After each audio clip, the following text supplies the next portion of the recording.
하나님께서 우리에게 주시는 말씀은 사도행전 13장 24절부터 52절까지 말씀입니다. 본문이 좀 길어서 제가 중간에 38절부터 43절까지 봉독하도록 하겠습니다. 그러므로 동포 여러분, 바로 이 예수로 말미암아 여러분에게 죄 용서가 선포된다는 것을 알아야 합니다. 여러분이 모세의 율법으로는 의롭게 될 수 없던 그 모든 일에서 풀려납니다. 믿는 사람은 누구나 다 예수 앞에서 의롭게 됩니다. 그러므로 예언서에서 말한 일이 여러분에게 일어나지 않도록 조심하십시오. 이렇게 말하였습니다. 보아라, 너희 비웃는 자들아, 놀라고 망하여라. 내가 너희 시대에 한 가지 일을 할 터인데 그 일을 누가 너희에게 말하여 줄지라도 너희는 도무지 믿지 않을 것이다. 그들이 회당에서 나올 때 사람들은 다음 안식일에도 이러한 말씀을 해달라고 청하였다. 회중이 흩어진 뒤에도 유대 사람들과 경건한 개종자들이 바울과 바나바를 많이 따랐다. 바울과 바나바는 그들에게 말을 걸면서 늘 하나님의 은혜에 머물러 있으라고 권하였다. 아멘. 저는 제 설교가 어렵다고 얘기하시는 분들을 몇 분 본 적이 있습니다. 하지만 똑같이 들은 어떤 사람들은 또 전혀 어렵지 않다는 분들도 계세요. 제가 굳이 어려운 신학자 또는 철학자들의 얘기를 인용한 것도 아닌데 어려운 사람에게는 또 어렵게 느껴지는 것 같습니다. 하지만 오늘 나온 바울의 설교만큼 어려운 설교가 또 있을까 싶은데 쓱 지나가면서 읽으면 무슨 말을 하고 싶은 거지? 라는 생각이 좀 들어요. 오늘 본문의 바울 설교는 바울의 설교 중에 처음으로 기록된 설교입니다. 스데반의 설교와 비슷하게 바울의 설교는 우리가 다 잘 알고 있는 얘기들이지만 이 얘기를 왜 하는지, 그리고 이 얘기들이 어떻게 연결이 되는지 상당히 어렵게 느껴집니다. 설교라고 느껴지기보다는 오히려 무슨 정보 전달을 하는 것 같은, 다소 건조하게 느껴지죠. 오늘은 바울의 설교 안에 숨겨진 의미들을 함께 살펴보겠습니다. 먼저 서기오 바울에게 복음을 전한 바울과 바나바는 다른 사역이 없이 바로 버가로 이동을 합니다. 그런데 마가는 그들과 헤어져서 예루살렘으로 돌아갔어요. 이유는 나오지 않지만 주석가들의 추측은 다양한데, 먼저 초대교회에서 영향력이 컸던 자신의 삼촌 바나바가 바울보다 주목을 받지 못해서 거기에 대한 불만으로 보는 견해도 있고, 설마 마가가 그 정도 사람은 아니었을 거라고 저는 생각을 합니다. 또 베드로와 깊은 사제관계였던 것으로 봐서 아마 이방인을 향한 복음 선포에 동의할 수 없는 어떤 영역이 있었을 것이다 라고 추측이 되기도 하고, 또는 이 선교의 일이 핍박이 너무 심하고 힘들어서 그만두고 돌아갔을 것이다 라고 생각을 하기도 해요. 여튼 15장에서 바울은 바나바와 갈라서는데, 이유가 이 1차 전도 여행 때 자기를 버리고라는 표현을 썼어요. 버리고 떠난 마가와 다시 가고 싶지 않다라는 이유 때문이었는데, 버렸다는 의미에서 핍박과 어려움이 싫어서 그들을 버려두고 홀로 떠났다라는 것이 그 이유가 아마 타당할 거라고 생각을 합니다. 여튼 그들은 여전히 안식일에 회당으로 들어가서 복음을 전합니다. 일반적으로 하는 전례대로 모세 오경과 예언서의 한 부분을 읽고 회당장이 바울에게 그리고 바나바에게 사람을 보내서 권면의 말을 해달라고 부탁을 합니다. 전 유대에 바울의 회심은 굉장히 큰 충격적인 사건이었고, 서로 입소문을 타고 그 변화에 대해서 들었을 거예요. 이곳은 아직 기독교와의 충돌이 본격적으로 일어나지 않은 곳이었기 때문에 율법에 능한 자로 소문이 나 있던 바울의 변화된 메시지가 무엇인가 들어보고자 했던 것 같습니다. 지금 바울 앞에 앉아있는 사람들은 디아스포라 유대인, 그리고 유대교로 개종한 이방인, 그리고 또 한 부류가 경건한 사람들이라고 되어 있는데, 이 사람들은 하나님을 다른 신보다 뛰어난 신이다 라고 생각하는 이방인 정도로 이해를 할 수 있어요. 이 사람들은 대부분이 율법을 따랐지만 할례와 같은 좀 많은 걸 내놔야 되는 율법은 따르지 않았고 구약에 대해서 어느 정도 지식을 가지고 있던 사람들이었습니다. 바울은 먼저 이 듣는 대상을 이렇게 지칭하죠. 이스라엘 동포들과 하나님을 두려워하는, 그러니까 이방인을 모두 포함한 설교를 하기 시작해요. 원래는 뭐죠? 쉐마 이스라엘이요. 이스라엘만 들어라. 그렇죠? 근데 여기서 그 범주를 넘어서 하나님을 경외하는 존재들까지를 포함시킵니다. 17절부터 22절까지 바울이 말하는 이스라엘 역사는 구약인데 동사를 좀 주목해서 보시면 주체가 모두 하나님이에요.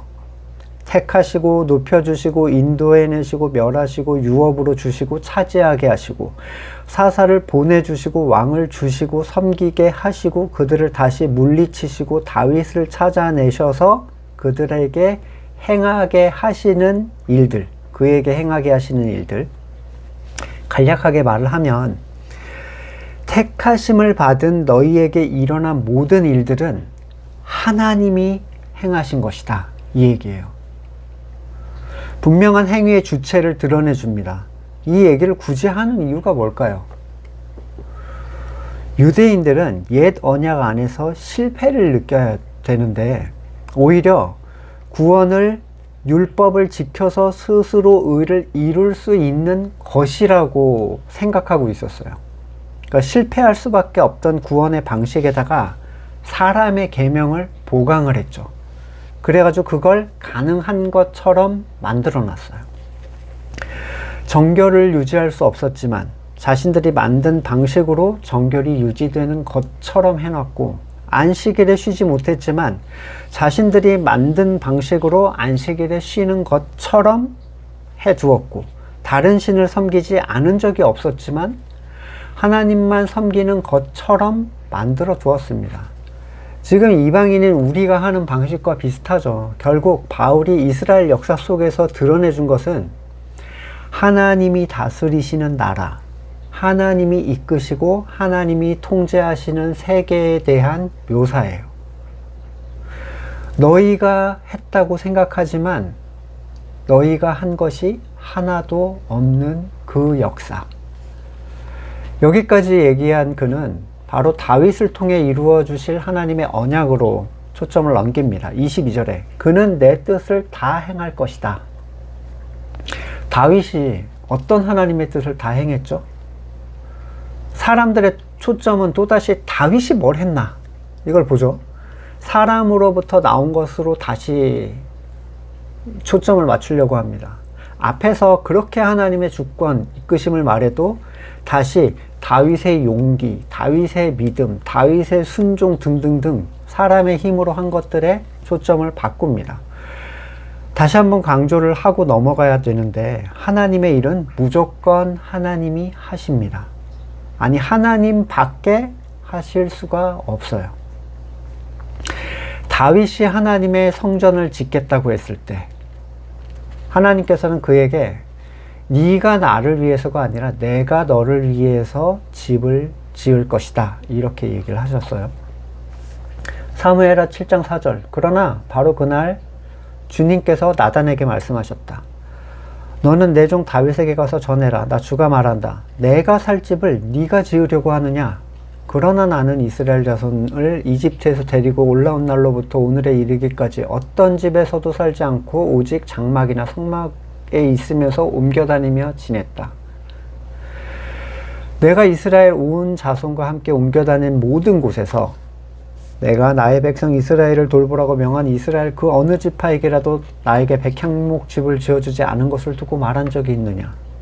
그러므로 여러분, 어떤 분들이 이걸 그래서 나는 정말 고맙다, 너에게 복을 주겠다, 이렇게 해석을 해서 건물교회를 짓자고 하는 사람들이 있는데 헛소리예요. 8절 보세요. 그러므로 이제 너는 나의 종 다윗에게 전해라.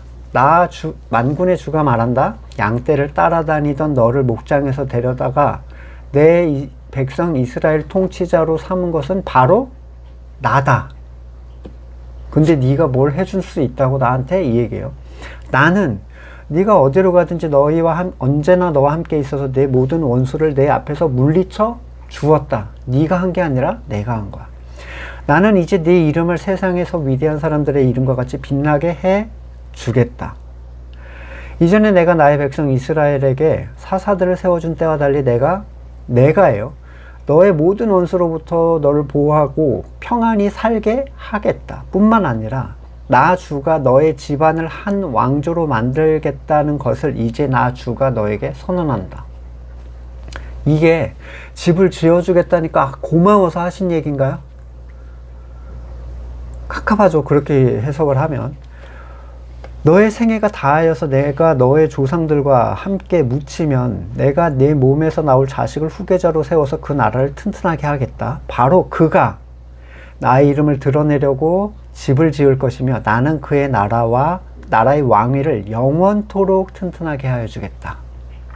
자, 하나님께서 다윗을 통해서 이루신 일이 뭔가요? 그가 내 뜻을 다할 것이다 라는 완성본은 뭡니까? 다윗 왕국? 가장 강했다는 다윗 왕국 또는 솔로몬을 통한 성전, 하나님의 처소를 만든 것, 그게 영원했습니까? 바로 그 다음 때 끝나버리죠. 나라가 나뉘어지고 양쪽 다 망해버렸어요. 하나님의 성전은 바로 그리스도를 통해서 완성이 됩니다. 그것은 하나님께서 말씀하신 대로 하나님께서 이루신 가치예요. 그래서 하나님의 처소인 교회의 머리가 되시는 예수님 얘기가 자연스럽게 이어지는 거예요. 바울은 다음 얘기로 세례 요한을 얘기합니다. 예수님보다 먼저 요한이 세례 회개를 이스라엘에게 선포했어요. 왜 전 인류에게 선포하지 않았죠? 도대체 뭐가 회개인가? 자, 복음은 먼저 유대인들에게만 선포가 되었는데 그러면 그들의 회개의 초점은 뭐예요?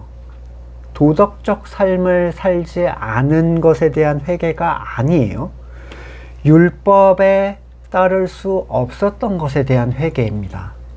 이 율법이 중요한 이유는 뭐예요? 율법에 하나님의 뜻이라는 큰 주제가 담겨 있잖아요. 세상 도덕은요, 그냥 자기네들이 정하기 나름이에요. 근데 율법은 하나님이 이걸 지켜라 라고 한 것에 대해서 우리가 따를 수가 없었습니다 라는 회개로 이어지잖아요. 근데 세상은 도덕적인 삶을 살면 그냥 끝이에요. 그걸로 하나님의 뜻과 관계가 없어요.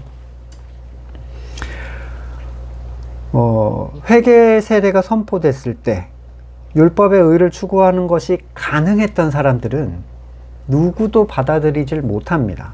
오히려 율법으로부터 완전히 제외되어 있었던 세리, 창녀, 병자, 또 죄인들이 회개의 세례를 받아들입니다. 본다고 하는 사람은 의원이 필요 없죠. 요한은 자신을 오해하는 사람들에게 나는 그리스도가 아니다 라며 그분의 신발끈을 풀어드릴 자격조차 없는 사람이다 이렇게 얘기를 하는데, 요한이 한 것은 불세례 또는 성령 세례를 받기 위한 마음의 준비를 할 수 있는 선포예요. 그러니까 율법에 대하여 온전하지 못한 것에 대한 책망이죠. 너네 그걸로 의를 이룰 수 있다고 거짓말하지 마 이렇게 얘기한 거예요. 거듭남과 성령 세례는 동일한 게 아닙니다. 거듭남의 생명은 자기 존재의 절망성을 직면하게 해줘요. 그래서 나에게 희망이 없음을 보게 하고 구원자를 향하게 만듭니다. 이거 내가 할 수 있는 게 아니구나를 보게 만드는 거예요. 하지만 그게 복음의 가치를 누리는 것과 동일한 것은 아니에요. 로마서 1장 6절에 여러분도 그들 가운데 들어있어서 교회에 보낸 거죠. 예수 그리스도의 부르심을 받은 사람이 되었습니다. 그러니까 거듭난 어떤 모임 가운데 있는 사람들에게 보낸 건데, 그러므로 나의 간절한 소원은 로마에 있는 여러분에게도 복음을 전하는 일입니다. 거듭났지만 복음을 알지 못했어요. 이 복음이 그들에게 성령 세례를 주는 거죠.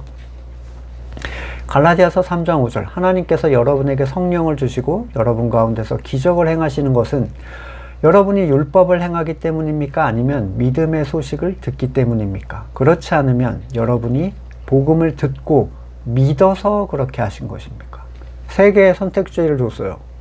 성령을 받기 위한 금식, 성령을 받기 위한 기도가 성령을 불러왔는가? 아니죠.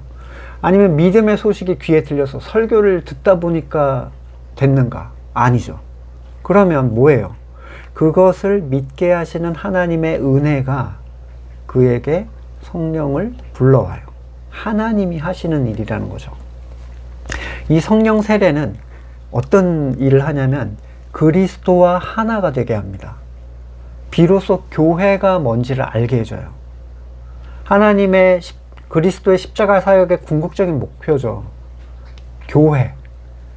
그 가치를 누리게 해줘요.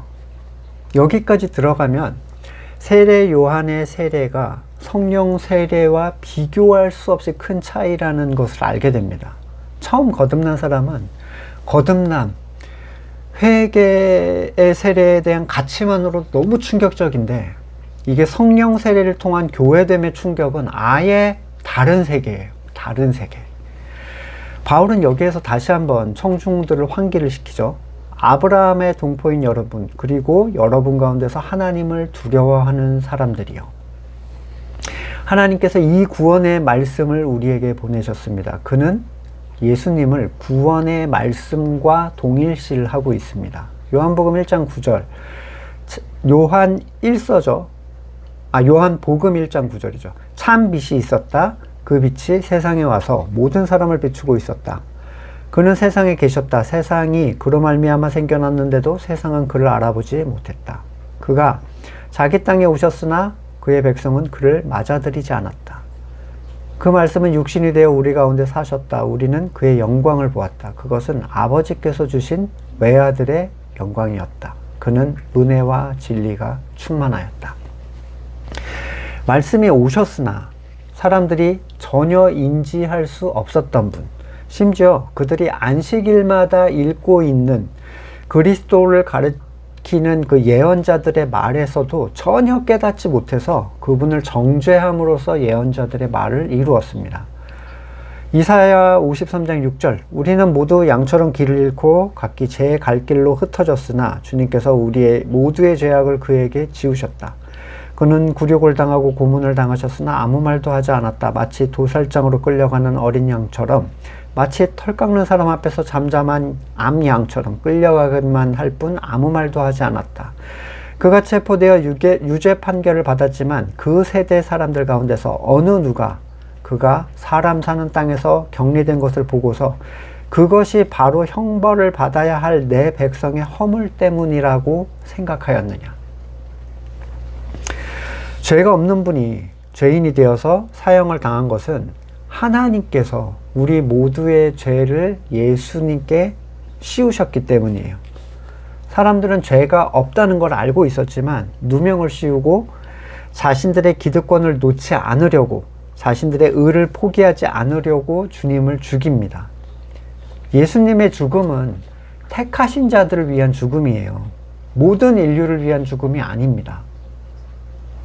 그분의 죽음은 단 하나도 헛되이 떨어지지 않아요. 죄가 없는 자는 더 이상 죽음에 있을 수 없죠. 예수님은 택하신 자들을 위해서 그들의 죄를 짊어지시고 죽으셨지만 그곳에 계실 수 없는 분이었어요. 다시 사신 주님은 여러 사람들에게 자기를 보여주시고 그들을 증인으로 삼으셨습니다. 예수님께서 자기를 드러내신 사람들, 그 사람들이 예수님의 증인이에요. 이 드러내신 것은 다시 사신 예수님을 의미하고 단지 육으로 살아나신 예수님을 의미하는 게 아닙니다. 바울은 예수님의 승천 이후에 주님을 만났어요. 그게 진짜 만난 거죠.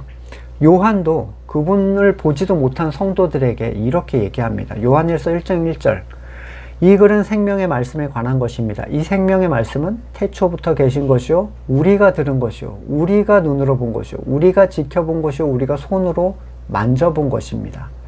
이 생명이 나타나셨습니다. 우리는 그것을 보았습니다. 그래서 우리는 이 영원한 생명을 여러분에게 증거하고 선포합니다. 나타났기 때문에 하는 거예요. 이 영원한 생명은 아버지와 함께 계셨는데 우리에게 나타나셨습니다. 우리가 보고 들은 바를 여러분에게도 선포합니다. 우리는 여러분도 우리와 서로 사귐을 가지기를 바라는 것입니다.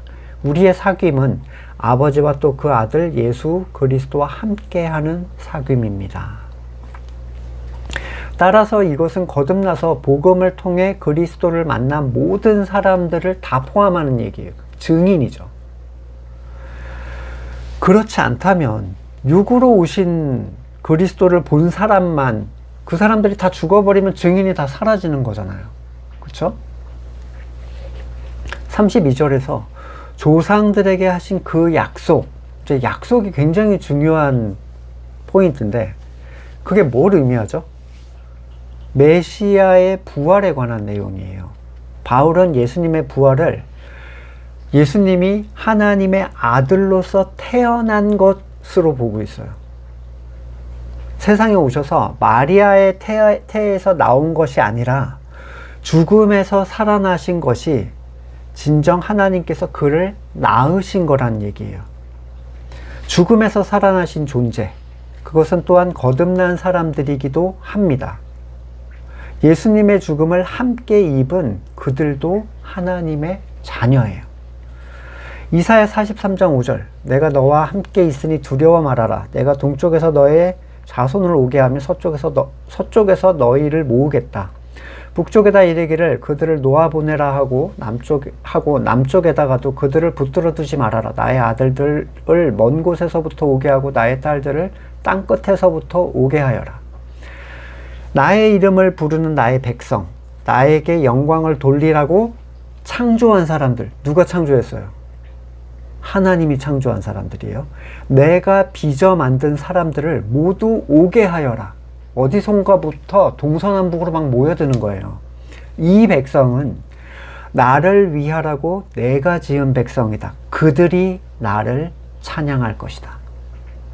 찬양은 노래 연습을 하는 찬양대가 하는 게 아닙니다. 이 교회된 거듭난 사람들만이, 하나님이 창조한 그 사람들만이 할 수 있는 가치예요. 얼마나 많이 왜곡되어 있죠. 34절에서 다윗에게 약속하신 거룩하고 확실한 복에 대해서 이 하나님의 자녀들에게 주겠다고 선언을 하고 계세요. 자, 하나님이 약속하신 복이 뭡니까? 가치를 여기에 분명하게 얘기를 하고 있죠. 자, 세상 복도 복이다. 이렇게 섞어치지 말고 그 가짜를 자꾸 섞어치지 마세요. 진짜로 무엇을 거룩하고 확실한 복이라고 언급하는지를 볼게요. 이사야 55장 3절, 너희는 귀를 기울이고 나에게 와서 들어라. 그러면 너희 영원히 살 것이다. 내가 너희와 영원한 언약을 맺겠으니 이것은 곧 다윗에게 베푼 나의 확실한 은혜이다. 영원히 살아나는 것, 영생하게 되는 것, 그 자체를 언급합니다. 다른 시편에서는 이렇게 얘기를 해요. 시편 16편 10절, 주님께서 나를 보호하셔서 죽음의 세력이 나의 생명을 삼키지 못하게 하실 것이며 주님의 거룩한 자를 죽음의 세계에 버리지 않으실 것이기 때문입니다. 다윗은 죽어서 썩었죠. 하나님께서 살리신 분, 하나님의 아들로 낳으신 분은 죽음을 이기시고 살아나신 분이에요. 그래서 그분과 하나가 된 교회도 그렇습니다. 자, 그러므로 이렇게 연결하고 있어요. 너무너무 중요한 거예요. 그러므로. 앞에서 한 모든 얘기들은 이 뒷문장으로 귀결이 됩니다. 그러므로 이분으로 말미암아 죄의 용서가 선포가 되는데 예수님을 거부하는 유대인들을 떠나서 예수님을 믿는다고 하는 지금 건물교회 사람들에게도 굉장히 충격이 되는 얘기예요. 13장 39절, 여러분이 모세의 율법으로는 의롭게 될 수 없던 그 모든 일에서 풀려납니다. 믿는 사람은 누구나 다 예수 안에서 의롭게 됩니다. 풀려난다는 건 뭐예요? 묶여 있었다는 거예요. 지금까지 유대인들에게 있어서 의는 오직 율법을 지킴으로써 얻는 방식이었는데, 바울은 모세의 율법으로는 의롭게 될 수 없었던 그 모든 일이라고 옛 언약을 설명을 하죠. 누구도 율법을 지켜서 의를 얻을 수 없다는 얘기예요. 근데 묶여 있었어요. 놔주지도 않아. 오직 택하신 육적 이스라엘만 이 모든 것을 항상 완벽하게 지켜서 의를 얻으라는 이 명령은요, 일종의 저주였어요. 할 수 없는데 해야 되는 거. 갈라디아서 3장 10절, 율법의 행위에 근거하여 살려고 하는 사람은 누구나 다 저주 아래 있습니다. 기록된 바 율법책에 기록된 모든 것을 계속해서 행하지 않는 사람은 다 저주 아래 있다 하였습니다. 하나님 앞에서는 율법으로 아무도 의롭게 되지 못한다는 것이 명백합니다. 의인은 믿음으로 살 것이다 하였기 때문입니다. 그러나 율법은 믿음에서 생긴 게 아닙니다. 오히려 율법의 일을 행하는 사람은 그 일로 살 것이다 하였습니다. 그리스도께서 우리를 위하여 저주를 받은 사람이 되심으로써 우리를 율법의 저주에서 속량해 주셨습니다. 기록된 바 나무에 달린 자는 모두 저주를 받은 자이다 하였기 때문입니다. 자, 잘 보세요. 그리스도의 십자가의 죽음은 스스로 지켜서 구원을 이루어야 하는 유대인들을 속량하기 위함이었어요. 그런데 주초를 금지하고 주의를 지키고 11조를 한다고요? 이방인인 우리가? 모든 구원에 관한 일을 홀로 행하신 하나님께서 그리스도를 통해 얻게 하실 그 거룩하고 확실한 구원의 가치를 프로그램을 만들고 조직을 만들고 우리 내면의 성소를 건물로 만들어서 속량을 받겠다는 생각을 하십니까? 영과 진리로 드리는 예배를 예전으로 만들어버리고 영혼의 찬양을 자기들이 즐거워할 수 있는 음악으로 바꾸고 율법의 저주에서 속량을 받았다고 과연 얘기를 할 수 있겠냐는 거예요. 아직도 무엇을 하거나 안 하면 의가 되거나 죄가 된다고 생각하면서도 스스로 구원을 이루어야 하는 그 율법의 저주에서 풀려났다라고 얘기를 할 수 있겠습니까? 그는 저주 아래에 있는 사람이에요. 비참한 것은 이 이방인들은 아예 율법의 적용도 받지 못하는데 스스로 없던 사슬을 스스로 목에다 채워가지고 끌려다니는 존재랑 다를 바가 전혀 없는 거죠. 바울은 다시 그러므로 이러한 종류의 사람들에게 분명히 경고를 합니다.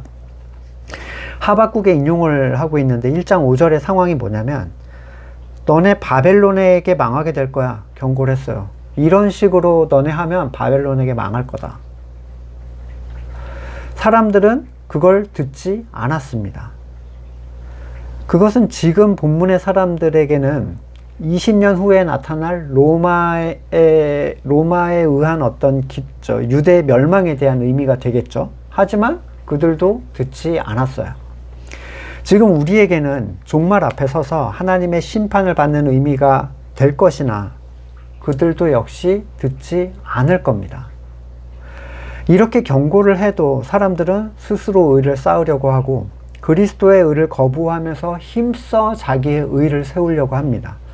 그들은 사람이 만든 교회의 일을 멈출 수 없고 그 교회로부터 벗어날 수도 없고 말씀이 정말 무엇을 말하고 있는지 들으려고 하지도 않고 귀를 막아버립니다. 됐어. 나는 내가 아는 대로만 할 거야. 이러고 있어요. 아무리 얘기해도 소용없어요. 바울은 이런 일이 일어나지 않도록 조심해라 라고 경고를 하고 있는데 실제적으로 경고를 받아들일 수 있는 존재들은 누구죠? 들을 수 있는 사람들 뿐이에요. 거듭난 사람들. 자, 바울의 설교를 요약하면 이렇습니다. 짧게 요약을 해보면 너희가 믿고 있는 이스라엘의 하나님은 모든 것을 스스로 행하셨던 분이다. 따라서 너희는 율법으로 구원에 이를 수 없고 그것으로부터 구원해 주시기 위해서 예수님이 오셨지만 너희는 그분을 죽였어. 그럼에도 불구하고 그것조차 하나님의 뜻 안에서 정해진 일이었어. 죽인 것조차도 너네가 어떻게 한 게 아니라 하나님이 다 계획해 놓으신 일들이라는 거예요. 오히려 그 일을 통해서 너희 죄가 사해졌다. 이제 너희는 그분을 믿음으로 말미암아 율법의 저주로부터 풀려나게 된다. 율법의 저주요. 이것을 들을 수 있는 자들은 앞으로 올 재난에 대해서 피할 수 있기를, 늘 깨어 있을 수 있기를 살펴야 된다.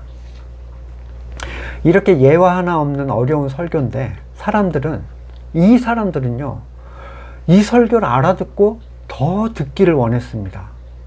신기한 일이죠.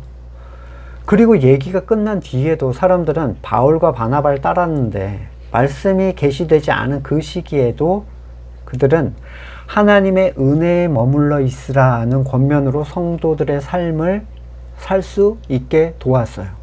이와 비슷한 권면을 했던 게 앞에 있었죠. 기억나세요? 사도행전 11장 23절. 바나바가 가서 하나님의 은혜가 내린 것을 보고 기뻐하였고 모든 사람에게 굳센 마음으로 주님을 의지하라고 권하였다. 자, 주님을 의지하라, 주님의 은혜에 머물러 있으라, 이 같은 의미인데 이것은 뭐 해 주실 줄로 믿고 뭐 이런 저급하고 세속적이고 나태한 그런 의지가 아닙니다. 바울이 했던 설교에 근거하면 그렇게 설명을 한다면 율법에 의지하지 말고 은혜에 의지해서 살라는 얘기예요. 너는 무능하다는 걸 하나님이 보여주셨으니 네가 하려고 하지 말고 하나님께서 하시게 하라는 거예요. 출애굽기 14장 13절. 모세가 백성들에게 이르되 너희는 두려워하지 말고 가만히 서서 여호와께서 오늘 너희를 위하여 행하시는 구원을 보라. 너희가 오늘 본 애굽 사람을 영원히 다시 보지 않을 것이다. 물론 이 말은 오직 자기 절망에 빠졌던 거듭난 생명이 있는 사람들만이 바르게 알아들을 수 있고 그 가치를 바랄 수 있습니다. 자, 거듭나지 않은 분들은 이거 듣고 뭐 아무것도 하지 말라고? 그래서 아무 일도 안 하면 아무 일도 안 일어나요. 그분들은 은혜에 머물러 있어라 라는 말을 아무것도 하지 말아라는 식으로 받아들여요. 100%입니다. 이 얘기가 무슨 말인지 이해를 못해요. 체험해본 적이 없기 때문에. 들을 기가 있는 분들이 듣게 될 거예요. 다음 안식일에 거의 온 동네 사람들이 설교를 들으러 모여들었어요. 신기한 일 아닌가요? 율법에 찌든 사람들에게는 어려운 일이겠지만 이 이방에 섞여서 율법을 온전히 지키기 어려웠던 유대인들, 아예 율법을 적용을 받을 수 없었던 이방인들에게는 바울이 전하는 설교는 진짜 복음이었어요. 그 불가능한 걸 안 해도 된다고? 이 얘기예요. 그 설교는 그들에게서 율법의 멍에를 벗겨주는 설교였습니다. 마태복음 11장 28절. 수고하고 무거운 짐진 사람은 모두 내게로 오너라. 내가 너희를 쉬게 하겠다. 나는 마음이 온유하고 겸손하니 내 멍에를 메고 나한테 배워라. 그리하면 너희는 마음의 쉼을 얻을 것이다. 내 멍에는 편하고 내 짐은 가볍다. 진정한 안식에 들어간 사람은 하나님이 자기 일을 쉬신과 같이 자기 일을 쉬는 사람이에요. 의에 대한 모든 일을 쉬는 사람. 그러니까 백수로 사는 사람을 얘기하는 게 아닙니다. 자, 율법의 열성이 있던 유대인들은 사람들이 모여있는 걸 보고 시기심이 가득했어요. 정작 그들에게 있어서 이방인이 복음을 따라가는 것은 전혀 신경 쓰지 않을 부분 같잖아요. 이방인은 어차피 싫어하니까. 근데 그들은 사실 자기들이 영광을 받고 자기들만이 가진 구원을 교만하게 자랑하고 싶었던 존재들이었어요. 사람들이 따르지 않았다면 그들은 분노하지 않았겠죠. 결국 인기 문제입니다. 왜냐하면 인기라는 게 세상과 영광을 가져다 줘요. 인기를 좋아하면 진짜 안 되는데, 특히 목회자는 더 그렇죠. 인기를 추구하는 사람은 무조건 망가지게 돼 있습니다. 연예인들이 인기를 먹고 사는 사람들이잖아요. 공황장애가 뭐 기본 옵션이더라고요. 어지간히 유명한 사람은 다 달고 살아요. 인기는 사람을 가치 있게 보이게 만들고 세상을 향해 가게 만듭니다. 요한복음 12장 19절에서 예수님 보고도 이 바리새인들이 이렇게 얘기했어요. 그래서 바리새파 사람들이 서로 말했다. 이제 다 틀렸소. 보시오. 온 세상이 그를 따라갔소.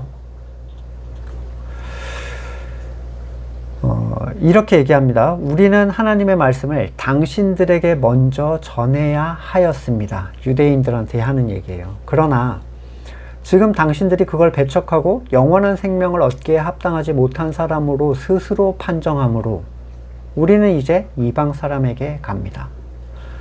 왜 유대인들에게 먼저 전해야만 했죠? 그들이 율법, 옛 언약을 맡은 자로서 먼저 택하심을 받은 자이고 또한 새 언약을 가장 제대로 이해할 수 있는 사람들이었기 때문입니다. 그러나 처음 된 자가 나중 된다고 하신 것처럼 그들은 복음을 배척하고 영원한 생명을 얻기에 합당하지 못한 사람으로 스스로 판정했어요. 그러한 곳에는 더 이상 미련을 두는 게 의미가 없습니다. 할 수 있는 게 없기 때문이에요. 하나님께서 그에게 들을 수 있는 귀와 마음, 생명을 주시기 전까지 우리는 거듭나지 못한 사람에게 할 수 있는 게 아무것도 없어요. 율법적인 틀 그거 갖춰놓는다고 절대로 되는 게 아닙니다. 내가 전했기 때문에 그가 들은 게 아니라 그에게 들을 수 있는 귀를 주시고 전할 수 있는 생명을 주셔서 연결하시는 게 하나님의 일이라고요. 내가 해가지고 봐라 저 내 전에서 됐잖아. 이거는 벌써 자기로부터 나온 거죠. 그런 생각이라면. 메시아 본체이신 예수님께서 3년을 외쳤는데 아무도 안 들었어요. 이건 하나님의 주권입니다. 구원은. 자, 이렇게 얘기하자. 구원에서 제외되어 있던 이방인들은 기뻐하면서 하나님을 찬양했고 성경 48절에서 영원한 생명을 얻도록 정하신 사람은 모두 믿게 되었다. 이렇게 기록을 합니다. 그들 중 일부가 믿게 되었다거나 또는 대다수가 믿게 되었다는 게 아니에요. 모두 빠짐없이. 그들의 귀에는 들리기 때문에 들을 수밖에 없어요. 구원은 하나님께 속한 것이기에 우리는 그분의 뜻에 순종할 뿐이지 우리의 노력이나 의도로 1도 영향을 끼칠 수가 없습니다. 그게 오늘 본문이 처음부터 끝까지 말하는 바예요. 이스라엘의 역사로부터 지금 이 일을 받아들이는 모든 일들까지. 유대 사람들은 힘이 있는 세력을 선동해서 결국 그들을 그 지방에서 쫓아내죠. 여기서 경건한 귀부인들은 진짜 복음적으로 경건한 게 아니라 유대교로 개종한 이방인들을 표현하는 어떤 표현이에요. 고관들의 부인들. 하지만 바나바와 바울은 그곳을 떠날 때 우리가 없으면 어떻게 하냐, 이 영혼들, 불쌍한 영혼들 어쩌나, 이런 게 아니었어요. 과잉된 사랑의 모습을 보이질 않습니다. 이게 예수님의 명령이에요. 누가복음 9장 5절, 어디에서든지 사람들이 너희를 영접하지 않거든 그 고을을 떠날 때 너희 발에 묻은 먼지를 떨어버려 그들을 거스르는 증거물로 삼아라. 이 순종은 사도행전 뒤에 여러 번 나옵니다. 예수님의 명령을 넘어서 품으려고 하는, 예수님보다 사랑이 더 많은 사람들이 간혹 보여요. 오버하는 거죠. 자기의예요, 그건. 진짜 예수님보다 사랑이 커서 그럴까요? 자기의나 자기 선에 대한 미련을 버리지 못해서일까요? 결코 예수님보다 사랑이 더 커서 그럴 수는 없겠죠.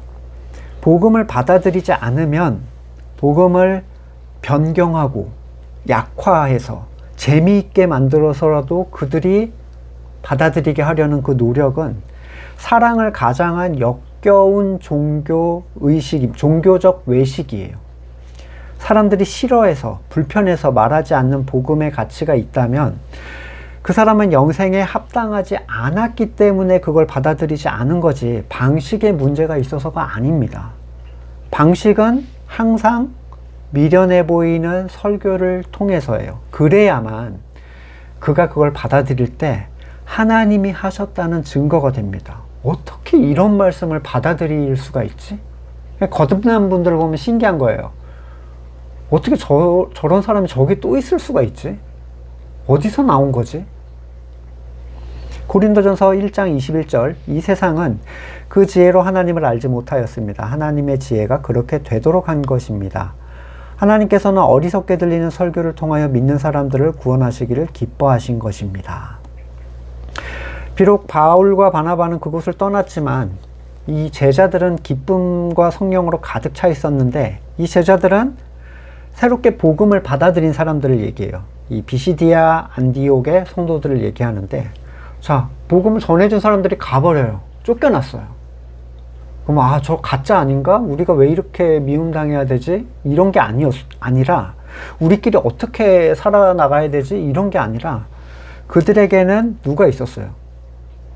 믿음의 형제들이 있었다는 거예요.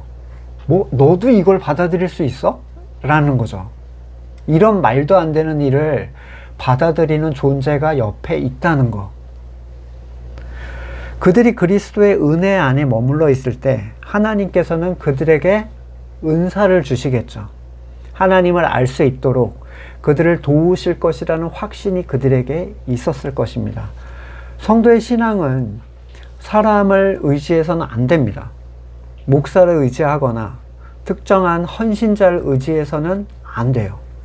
모든 신앙의 중심은 항상 그리스도로 귀결되어야만 합니다. 사람을 의지하는 신앙은 무너질 수밖에 없습니다. 그는 흥하고 나는 쇠하여야 한다라는 세대 요한의 고백이 우리 모두의 고백이 되기를 간절히 소망합니다.